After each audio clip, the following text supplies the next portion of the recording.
Hi, everybody. I'm Erin Hoffman. I'm a senior consultant with Collaboration Business Consulting. I'm glad that you could join us today. I do encourage you, and I'll just reiterate what Maggie said about don't be afraid to raise your hand and unmute yourself. We're all a little starved for some human connection these days, but also feel free to ask your questions. As you think of them, put those in the Q&A, and we'll be stopping during the webinar to answer those. I want to also welcome my co-host today, Michael Gunther, who's a founder and managing partner at Collaboration Business Consulting. Hi, Michael. How are you doing today? Doing great, Erin. Good to see you again via video. Via video. All right. So today we're really excited to share some of the information with you. Our goal at Collaboration, over the last 20 years, is helping businesses thrive and succeed, and help leaders lead and scale their business. And during this pandemic, it's a unique challenge for business owners. So we put together this series to look at how can we first stabilize and then start to be proactive in rebuilding and recovering our businesses. So we'll be talking about that today. Our vision is really to start to bring the business community together. And I want to just emphasize, Michael and I in Collaboration, we're here. If you have any questions after the webinar, if there's something on your mind, or if you just want to just run something by, please feel free to reach out to us. We really want to be a resource to you throughout this. And I'm sure, Michael, you agree to that as well. You betcha. You betcha. We're going to be looking at today is going to be focused on the recovery period. We did a webinar last week about what it takes to stabilize. And if you haven't seen that, I encourage you to go to our resource center and our website to watch that video. And today's, now that we've stabilized, the dust is settled, now what? What are we going to do to start to move forward? Before we do that, I want to just start with a poll to get an idea of who we have on the call today and how you've been impacted. So how has your business been affected by the pandemic? Are you unable to operate, so your doors are closed? Are you going now with limited operation with some modifications, or are you an essential business, so you've been operating obviously with some changes but still able to operate? So it's interesting, we're getting our responses coming in here. I'll give it just one more second.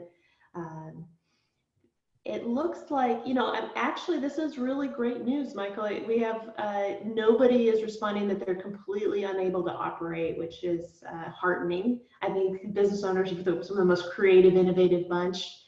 Looks like about 67, 65 is shifting. So 65% are limited in their operation with some modifications, and about 35, 40% are essential and are still open. So we have a nice mix of those two.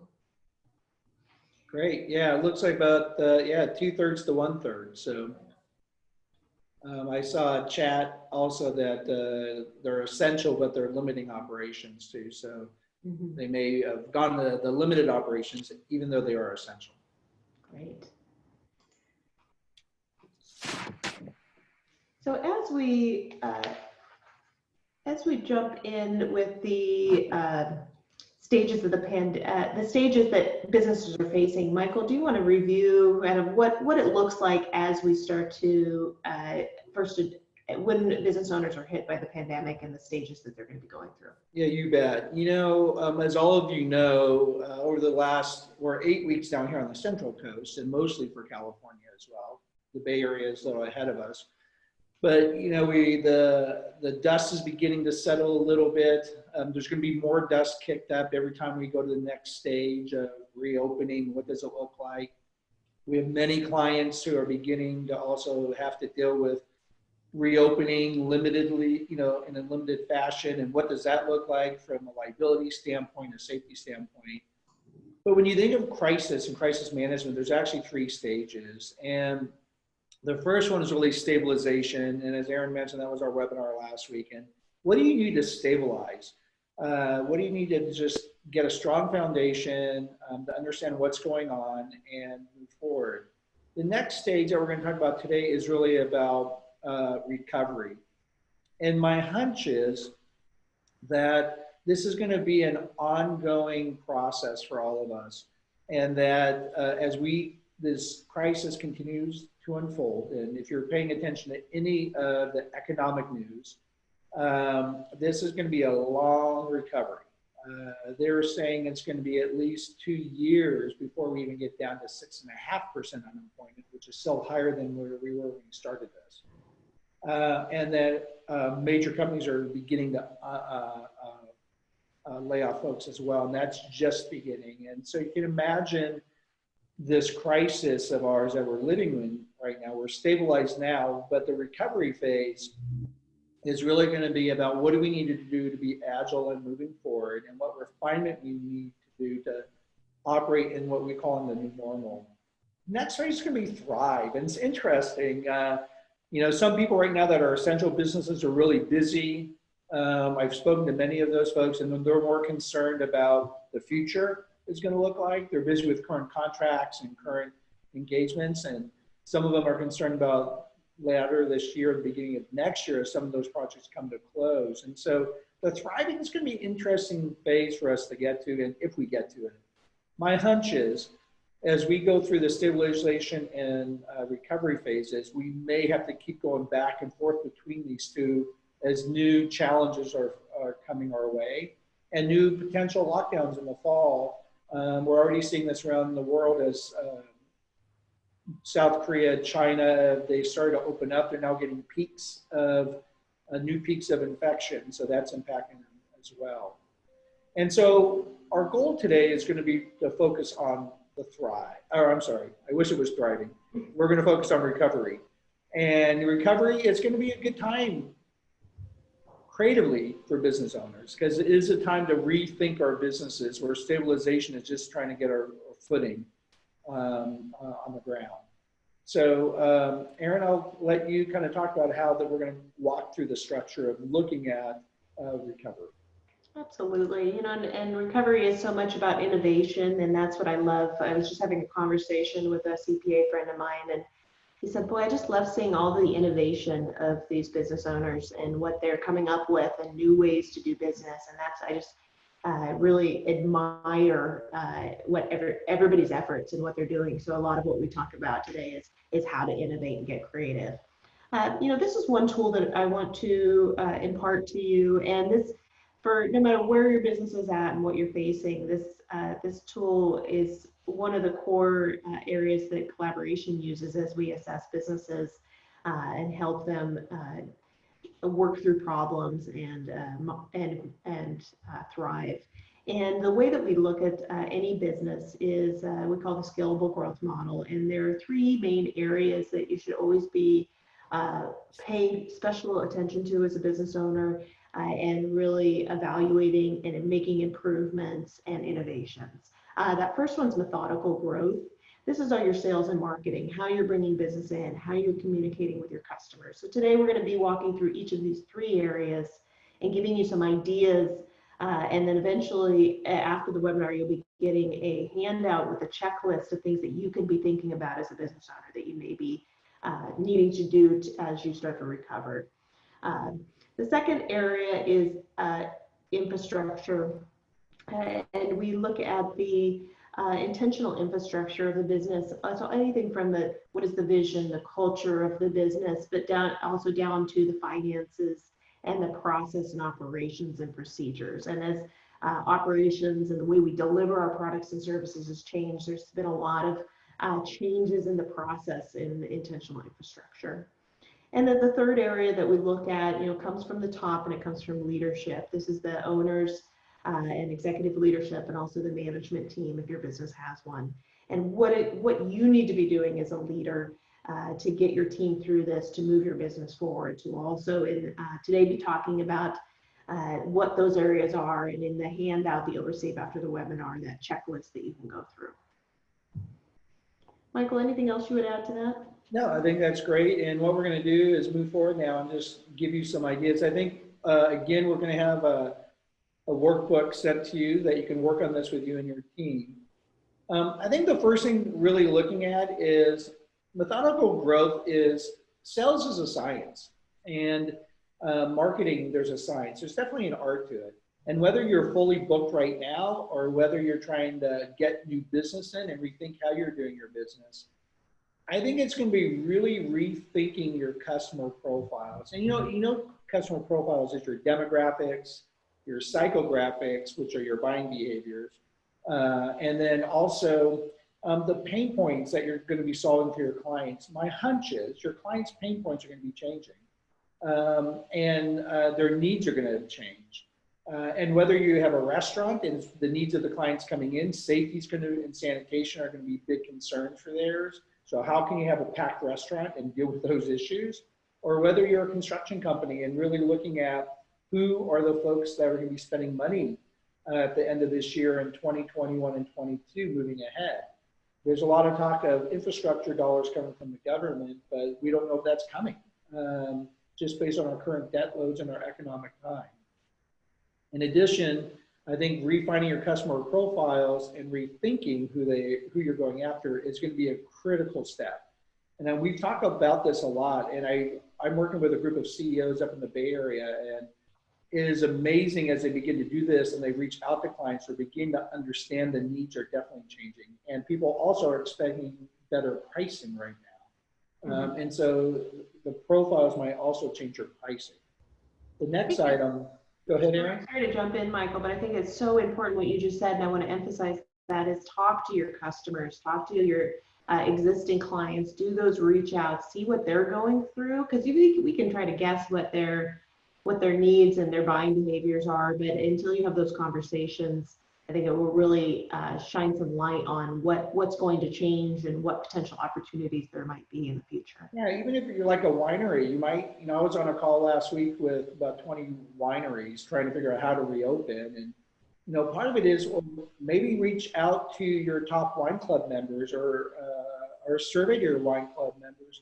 What are they looking for to be able to come back and a tasting experience?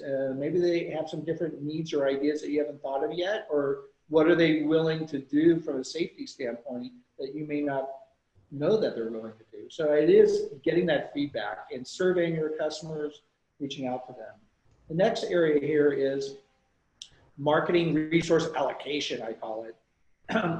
We all have marketing budgets, and every business has those 8 to 12 core areas that are generating business for you. So whether it's partnerships, your marketing, whatever it may be, I think it's also really about looking at your dollars today.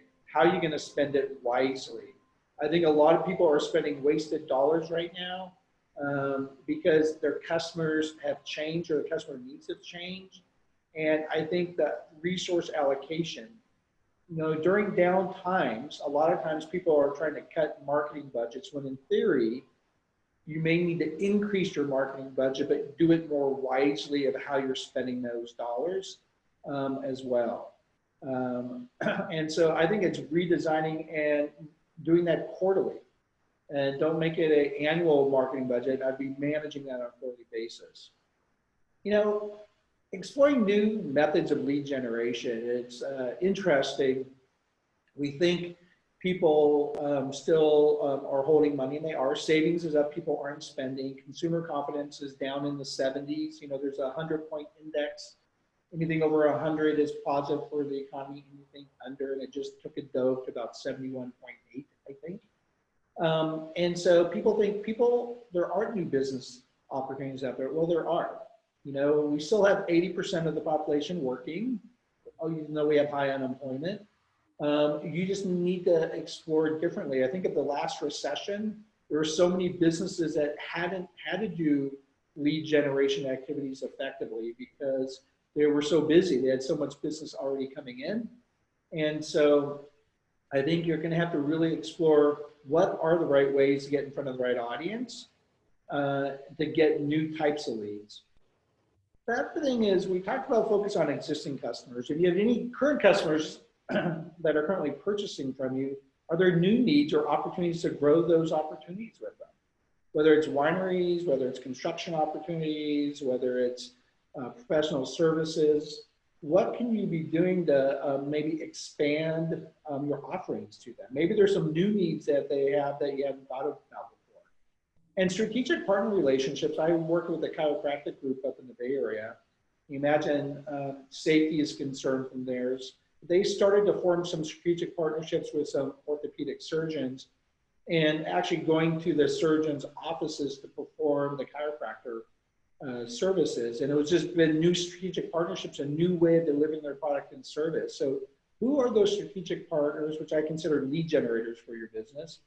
And how do you manage the ones you have and find new ones that can help drive business to you as well? And this is the science of selling. Evaluate your sales trends.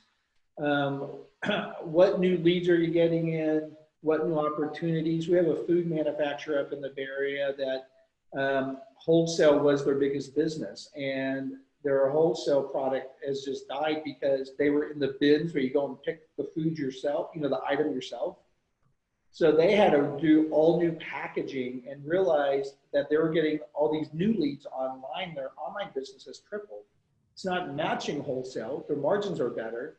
But now based on those sales trends, they're thinking that they're going to look to sell more direct and really put dollars into growing their online presence as a way to help combat some of the wholesale market that has dried up for them. And so your sales trends will tell you quickly whether where you need to be putting your energy and if the activities are moving forward on. And, I think the cross-sell and upsell opportunities. I know some local wineries are already doing this, but they're working with restaurants that have, hey, buy our wine and have a dinner with Cafe Roma tonight, and trying to work with other businesses and also trying to cross-sell and upsell your clients for, again, maybe new offerings that you haven't done before. Sales is a science, and to me, it is a constant fine-tuning of the process. And if you're not measuring the sales process and the marketing process, you can't fix it. And right now you need to be measuring. As part of recovery, you have to make agile, quick shifts. So for instance, Cal Poly may or may not be coming back, this fall. They already said yesterday that, it's going to be an option for the schools not to come back. So if we don't have 20,000 students in town, how do we need to manage and rethink our sales and marketing as a local business? But that is the science of selling, and constantly tracking and measuring those steps is going to be critical during this stage. Erin, did you have anything to add to that? Absolutely. And before I do, I'll just encourage you, we're going to pause after and talk about any methodical growth, sales, or marketing questions you have. So if you have one and you haven't entered it in, put it in the Q&A.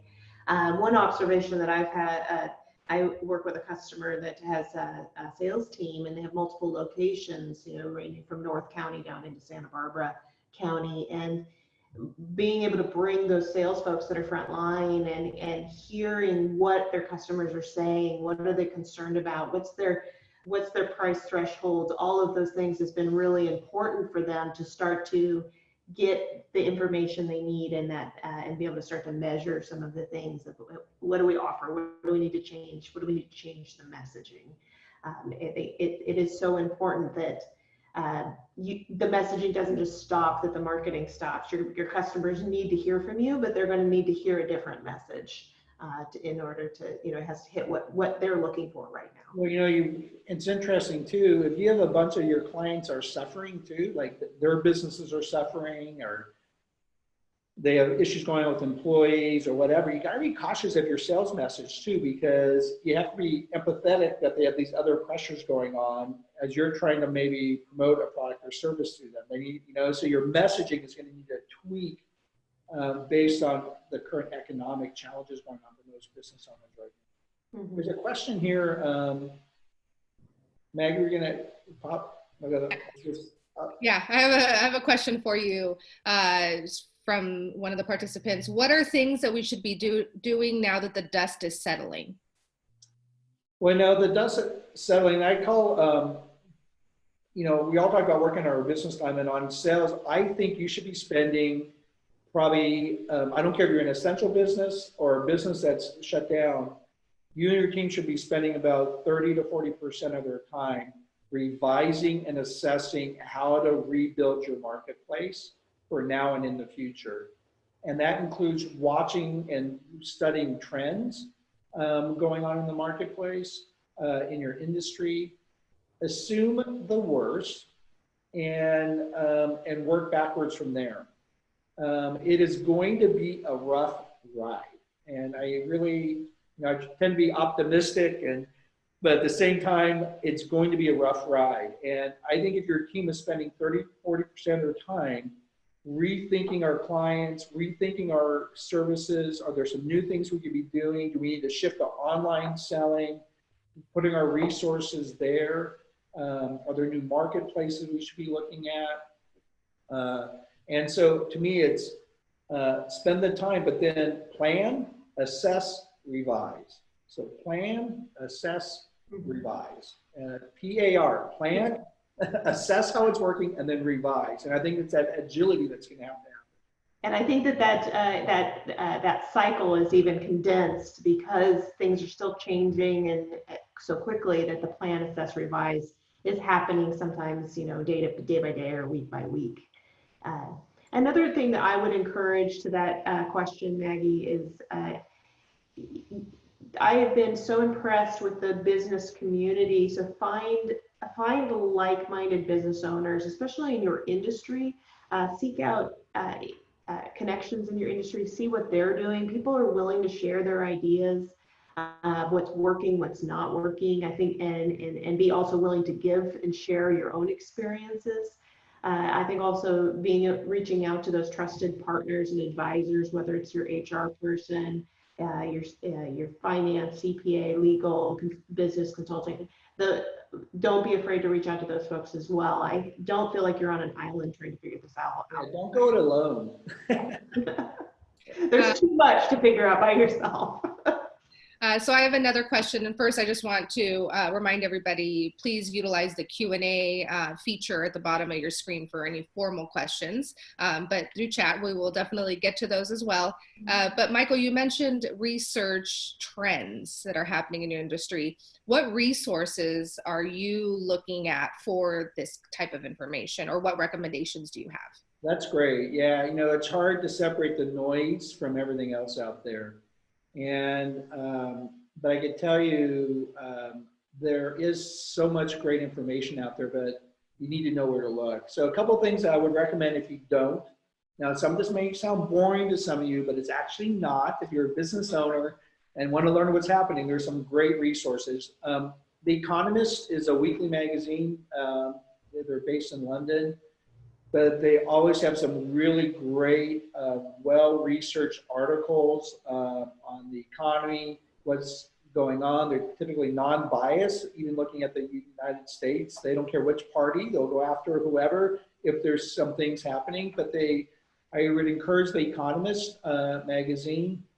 It's well worth the knowledge that you get out of there. I also recommend McKinsey, and they're a big, huge consulting firm, but I could tell you they have some amazing articles coming out on recovery and rebuilding and what's going on with this consumer trends.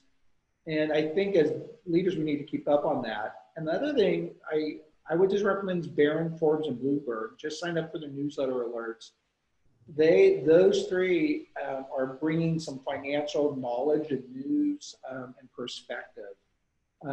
And don't hide from the information, but I would look at those resources, are really solid resources, to make sure that you are making your choices based on what's going on economically. And I keep saying it's going to be a rough ride. It is going to be a rough ride. And we're only at the beginnings of this. The next thing is the housing crisis, which is coming. And then the next thing is the city and state crisis because lack of funding. And so I just encourage you, look at the numbers and spend your time on methodical growth, trying to revise and rethink and try to move things forward. I would add to that, Michael, one of the resources to add to your list is I've been following the Wall Street Journal, and I actually enjoy podcasts. They have a great podcast about what's new in tech, and it's been really interesting, that one in particular, to see what some of the big innovations that are happening, and it starts to spur ideas of, okay, how could that maybe apply to other businesses or what I'm doing. So that would be another one that I recommend. And I think all of the ones that you recommended also have some podcast options as well that are really good. Great, thank you. It's the difference of our ages, because they like to hear audibly, I like to read. All right, so let's move on to intentional infrastructure here. Great. All right, so this intentional infrastructure, this is looking at, we're going to look at 3 areas, and that's your finances, your operations, and then your HR. And so a few things that to be considering. Definitely looking at how your product and service delivery can be refined. And a lot of businesses have been forced into this. Others maybe not as much, but there's still a lot of room for refinement. There's a lot of room for to make efficiencies. There's, I just heard this morning speaking of podcasts about some of Google and Amazon getting involved with some of the state unemployment and helping some online efficiencies. And so bringing that back to a smaller scale, are there ways that you can invest in some efficiencies and how your product or service is delivered, how it's purchased, and look at those processes. The other thing that's really interesting too, that a lot of businesses are facing, is that the roles have shifted, and maybe you're working with less of a workforce. Definitely a lot of people are facing people working from home. And those workflows have changed significantly. And now, again, the dust has settled a little bit, starting not just, I think in the stabilized, we were just like, how do we work from home, or how do we work with social distancing? Now that that's kind of figured out, the question is, how do we make this more efficient? Bring your teams together. What's working, what's not working? What's causing hiccups or delays in the process, and how can we make that better? Aaron, with that, I'd also say that I'd recommend, as you go through that, I'd make a list of some of the customer service or internal communication structures or processes that need to change. Mm-hmm. And they're not working as well anymore because people maybe are working from home, or you can't get in front of your clients. Are there things you need to break and reinvent to be more efficient? Because you can't expect people to work the same. The other thing about assessing workflows to be more efficient is going to be, as you bring people back into the office, back into your place of business. I have a client right now trying to figure that out, everything from having to take people's temperatures as they come into work, making sure the break room isn't accessible. So then where are people going to eat lunch? And so you may need to even sit down and really, part of the recovery is think about the workflows that you may be taking for granted are working, but there might be more efficient ways to make them work. And then some of the new workflows from the working at home or the social distancing requirements for businesses. Mm-hmm. And one thing, this can get overwhelming. You start looking at this and it's a long list of things that can be improved. And so what I recommend is capture it all in one place. First, just capture it and go to your front line, go to your people, figure out what those things are. But then there has to be some type of prioritization way, and looking at, I think health and safety is number one in getting back to work. But then starting, as you're looking at other incremental improvements, what's going to affect the most people or have the most impact on the business, and start there. You can do it all, you just can't do it all at the same time. So prioritizing these improvements is going to be vital. Otherwise, it's going to feel overwhelming for folks. The next one, I think we were all knee deep in our finances immediately into the pandemic and applying for PPP and other support and loans. But now I think it's really time, if you haven't already, to get in there and do another pass on the finances, reevaluate expenses. Michael, you mentioned looking at your worst case scenarios, and I think really doing this with your finance. worst case, what could it be? What happens if our, our revenue is down 50% or 40%? What decisions would we have to make? And play that out in the budget, determine expenses. Also start to evaluate where other revenue sources might be able to come into. But this is something that you should be assessing, reevaluating, that measure, try it, measure it, and then reassess and evaluate the finances to see. Aaron, too, I think people need to look at this too. I know a lot of the business owners know their numbers or their cash flow, but I think it needs to be constantly be the tough negotiator, looking at everything and making the tough choices. One of our clients I know decided that they realized we're probably going to be in this for the next 2 years. And so they're basing their decisions on what, if we stay at this level for the next 2 years, what do they need to shift in their business? And if it improves better, that's great. But they decided they're making other choices on how can we survive for the next 2 years? What does that look like? What's the minimum we need to do? What is our expenses going to need to look like? And then we can always add back moving forward. And so it's a constant process right now, especially as the economic impact of this hasn't been truly felt yet. And I think for some businesses it has, but it's going to continue to unfold over the next 90 and 180 days. Yeah, you're so right. And I just want to reiterate that. I think so many people just looked at their finances and said, how do I get through for the next 2 months or 3 months? And now it's really, how do I do this for the next 1 to 2 years? And that's so vital. Getting yourself to break even. If you did get PPP, not using that as too much of a crutch to support expenses that aren't sustainable. How quickly can you get to break even with the new normal and the new income that you have breaking in? Yeah, exactly.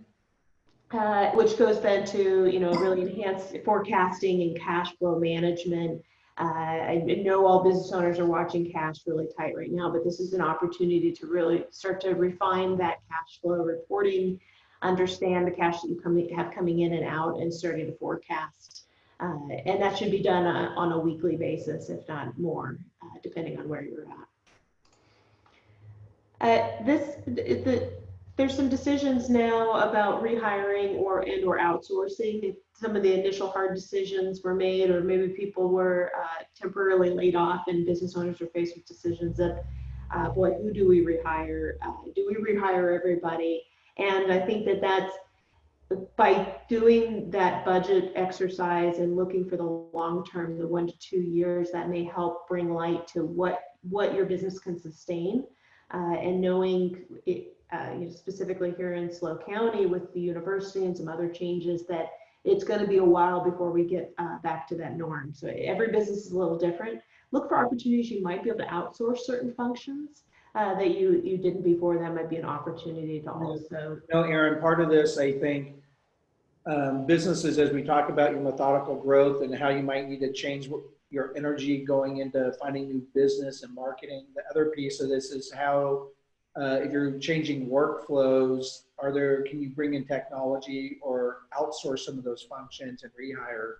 As much as I want everyone to bring everybody back quickly, you just got to make sure your business can actually support that for the long term versus having to lay people back off. And I know many folks are being very optimistic and hopeful, and I'm hopeful, but I encourage you to really evaluate those decisions. And going through workflow and going through where your energy in the organization, maybe you have some less operational folks because you have less business, but you need to have more sales and marketing folks in right now to help you grow and find new opportunities. Yeah, absolutely. I have one client that was able to move people around from more of an operational role to a sales support. So that can really, you can be creative that way as well as and innovative.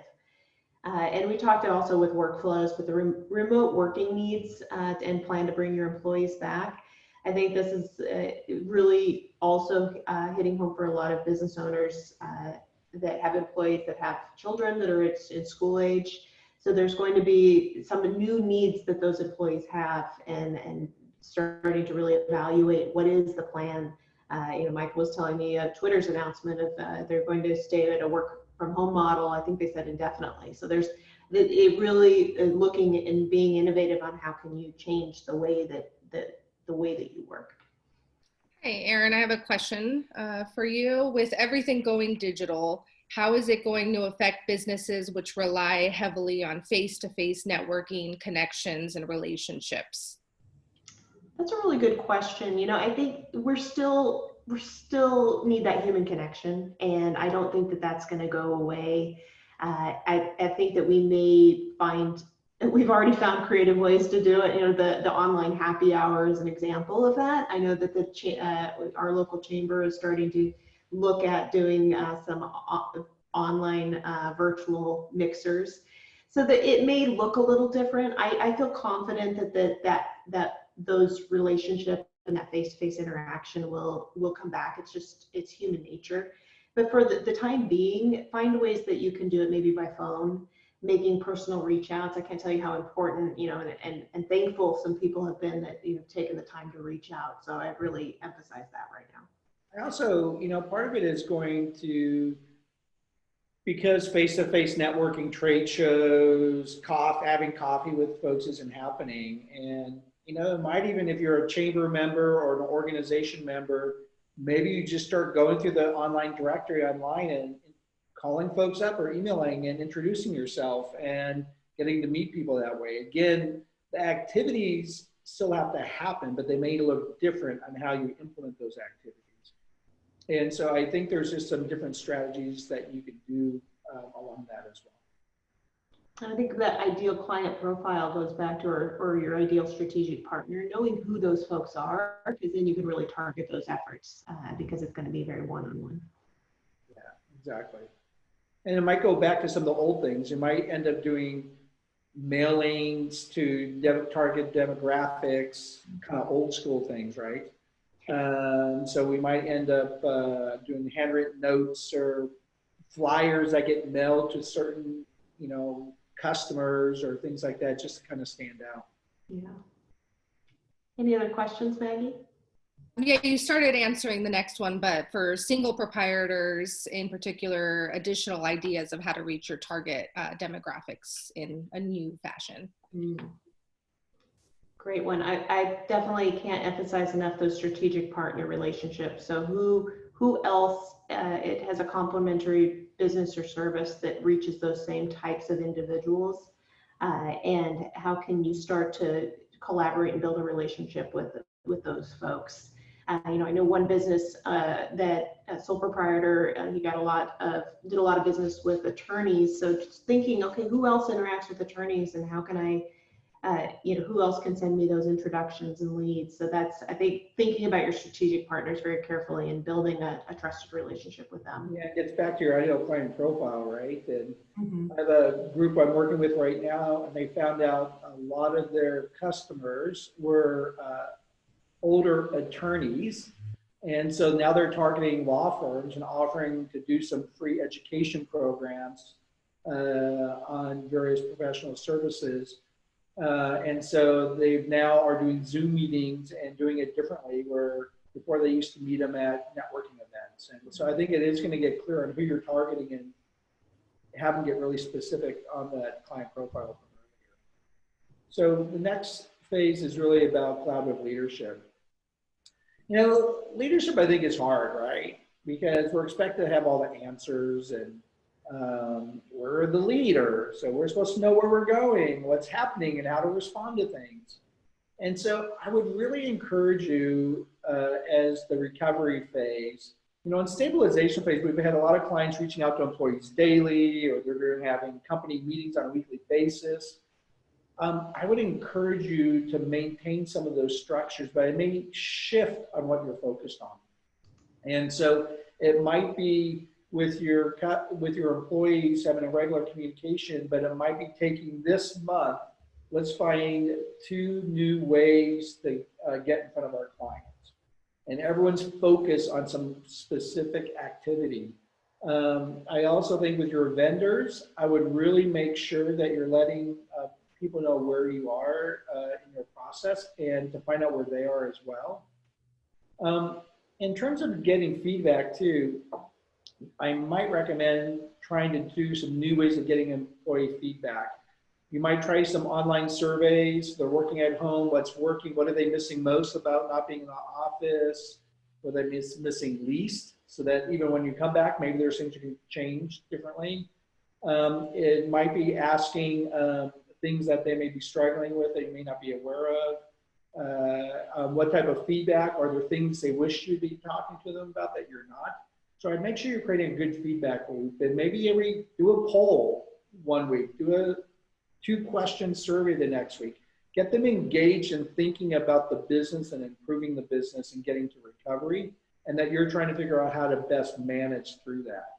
You know, the next item is, again, stay informed.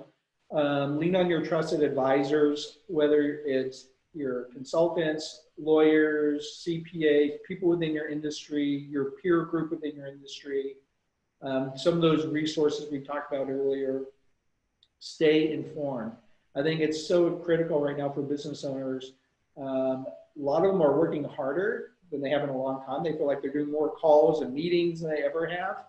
And part of it is not only are you trying to manage your existing business in a crisis, but you're also trying to figure out the direction for the future. But the only way you can do that is to stay informed. The other aspect of this, the next bullet point. There we go. There it is.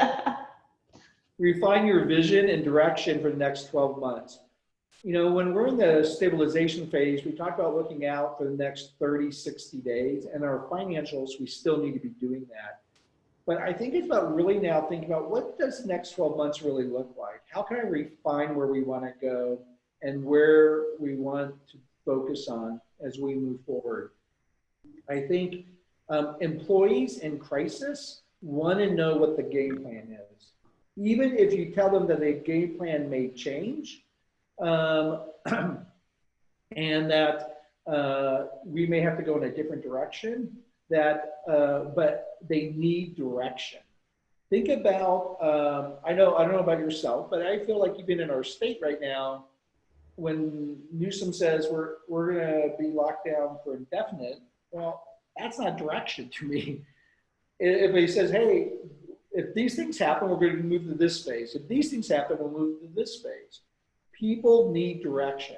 And so even if your vision may change, you're not sure what it's going to look like, at least start developing something to be able to share with them that you're working on and moving forward. I have a question, Michael. Just going back to communication, and we touched on this quickly right now and then last week as well, but just wanting to re-emphasize the importance of communication and what that looks like, maybe some examples of clients that you've seen it work well during this period of time. Yeah, you know, transparency is the best thing. You know, think of the best leaders. You know, they're always the ones that are honest. They tell you the truth of the situation, but then they tell you what the next steps are. And the truth sometimes may be challenging things that may be coming ahead. Like the truth is we may have to lay some folks off. The truth is we may lose some of our business. But this is what we're trying to resolve. I think about this gentleman during the last recession. He owns a big manufacturing firm on the East Coast. And their business was down 40%. And he went to their employees and said, look, our business is down 40%. My goal is not to lay anybody off, but I don't know what else to do because we don't have the funds to just operate 40% less. And he got his team engaged in solving the issues and working together. And what they actually did, some people said, hey, I'm willing to work part-time. I don't need to work full-time. Hey, I'm willing to work 4 days a week. They also got all these ideas on how to save costs and streamline. And they were able to save from laying people off. Now, the situation is a little bit different we're living in because some businesses can't even generate revenue right now. But if leaders need to be transparent, they need to be authentic. Otherwise, you know what? If you're holding it back, your team already knows it. They see businesses coming in. They see everything going around in our economy. And so they're thinking, why aren't you as a leader being authentic with us? And so then people are going to think the worst. So I think the transparency to that question is probably the most critical. It's not easy. It's not comfortable. I've had a lot of conversations with leaders that were so stressed about having to share this, but they were also amazing how their team responded into wanting to help with the solution. And I think bringing it back to that bigger goal, there's so many unknowns, and sometimes leaders hesitate to communicate because they don't know. But there is the bigger goal. I want to do this without laying anybody off, but we need to build business back up. Or, hey, our goal is to stay in business. How we'll still deliver this product, but how we deliver it might look differently. Those are broader, bigger goals. I think look at past leaders in history and the ones that did it really well of that bigger cause. The unknown is scary, but a big cause people can rally around. So try to figure out what that bigger cause is that you can get your people to rally around. It'd be like the Titanic is sinking and the captain say, hey, don't worry about it. We're going to be fine. Management is having meetings. Yeah, just let you know when we know more. We'll keep you informed. And as the boat's sinking, yeah. So part of it is, look, be transparent, be authentic. And then I would also encourage you to prioritize. You might have 5 or 6 key initiatives. Focus on one at a time with your team and get your whole team working on it for the month. Okay, how are we going to improve this workflow? How are we going to rebuild our marketplace in this sector? How are we going to get in front of clients in this sector? Spend time and get people to prioritize. If you don't have a team, because you're a sole proprietor, I would encourage you to get other business owners that get thinking along the same line and brainstorm and help each other try to think of new ways. Because, unlike other situations, all of us are dealing with this.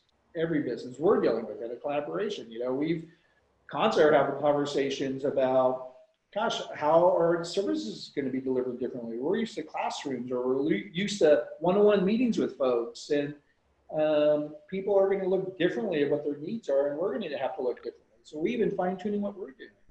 So I encourage you as a leader, be strong. It is not going to be an easy time for any of us, and it is through leadership though that we get through. And it's true leadership are the ones transparent, create where you want to go, and then get your team behind you to do it.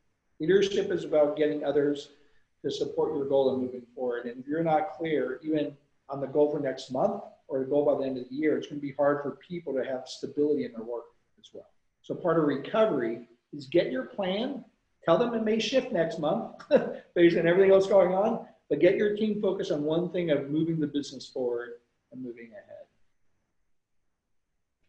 So let's go ahead and open it up for additional questions. And as a reminder, you can raise your hand and unmute. We'd love to hear from you, or feel free to put questions in the Q&A. So I have one here, and you mentioned, the uncertainty of what the future holds, and it's causing a lot of anxiety, especially with business owners. So what are suggestions that you have about understanding the uncertainty of the future, but not having it hinder everything, planning for that future? Yeah, I think I call it the good, bad, and the ugly. Some of you are probably too young, but it was a Clint Eastwood movie in the last century, back in '67.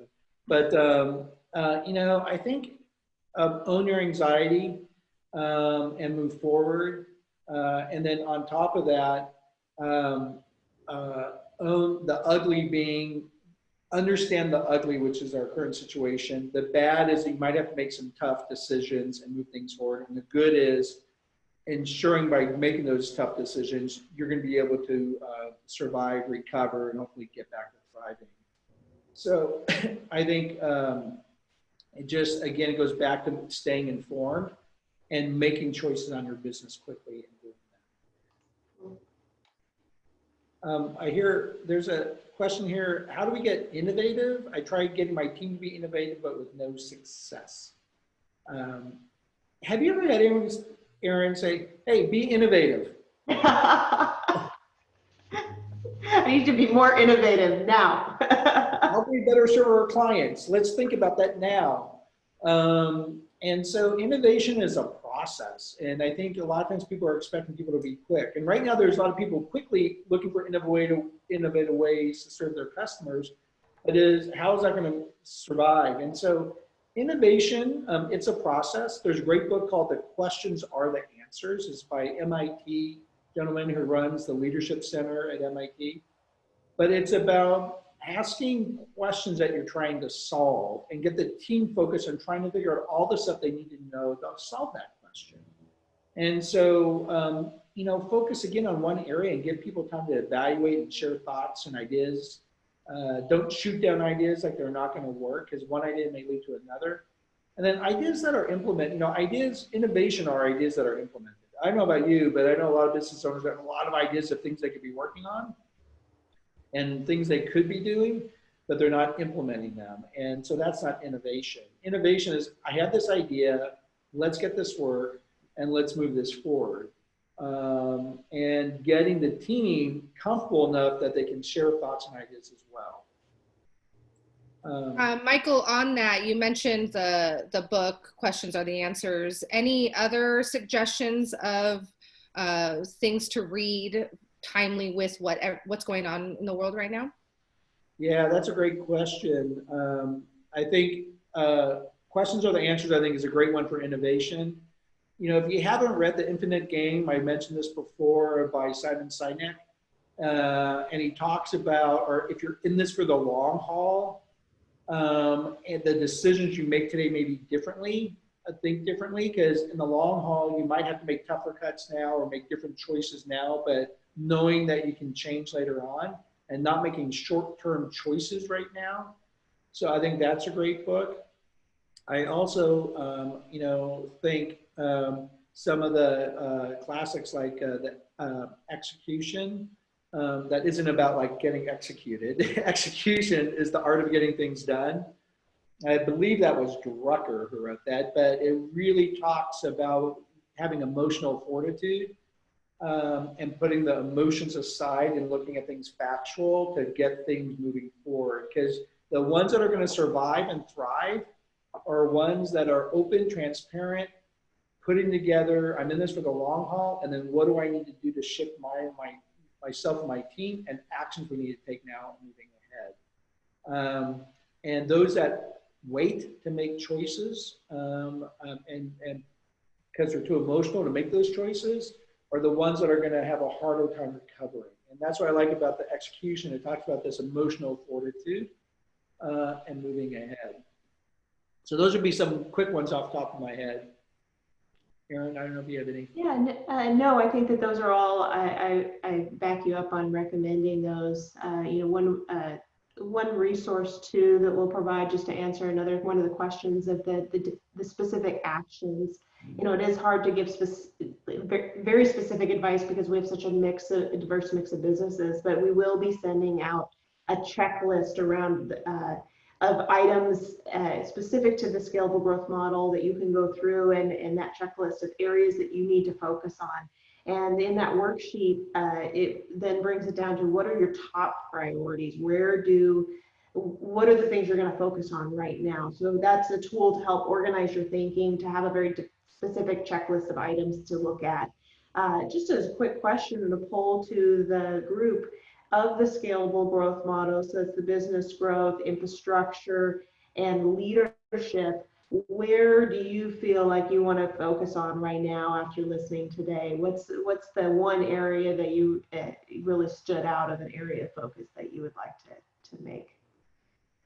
While we're waiting for those to come in, just want to emphasize, you're not alone in this. Please feel free to reach out to Michael or I if you have any questions. Anything specific to your business that you want to talk through and get advice. Please don't feel like you're alone in the storm on this. Reach out to your resources.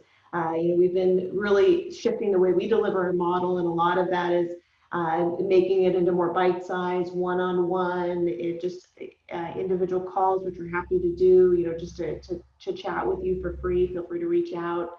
And then if there's a very focused thing that you need help with, we can help with that as well. So it looks like some of our poll responses are coming in.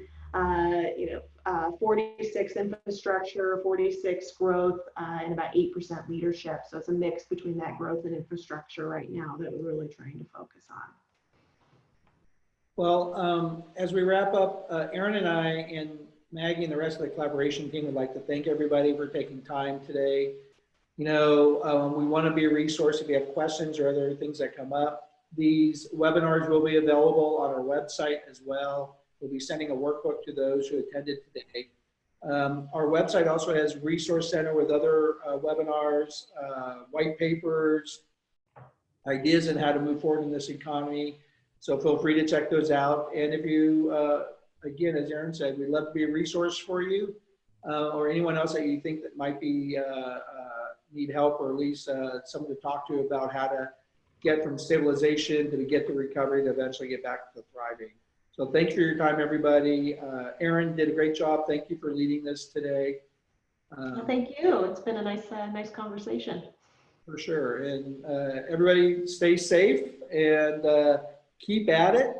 Just remember the good, bad, and the ugly. And just remember, be open, transparent, and in life, it's up to you. We can create anything we want to do, but we also have to deal with the realities of the situation to get through it.